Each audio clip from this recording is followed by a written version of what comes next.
Good morning po mga idol. Nandito na nga po tayo sa bahay nila Rayan.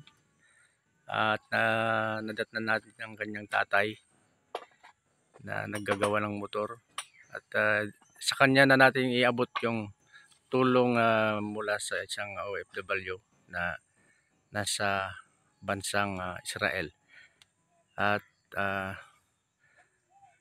para sa pang-check up sa kanyang sakit sa puso. At ito nga po, ang tulong na ito ay hindi naman po nagbigay ng pangalan. Ito po ay isang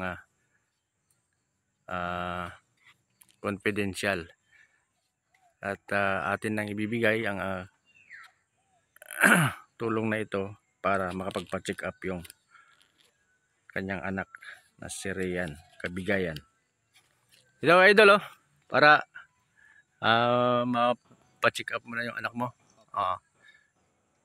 At maraming salamat po sa isang OFW na nasa bansang Israel. At kagabi ko sana ito ibibigay mga idol kasi madilim na at nandito tayo sa bundok, kaya inagahan na lang natin. Ayun, at paki-subscribe po ang aking YouTube channel Tabak Farmer, at ganoon din sa Facebook page Tabak Farmer. Ayan.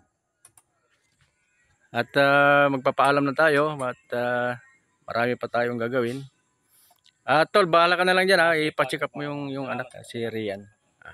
Tayo po ay magpapaalam na at shout out sa iyo Boy Sardinas. Boy Sardinas. Okay. Ito na para na ibigay ko na yung tulong mula sa OFW sa bansang Israel. Tabak Farmer, bye-bye.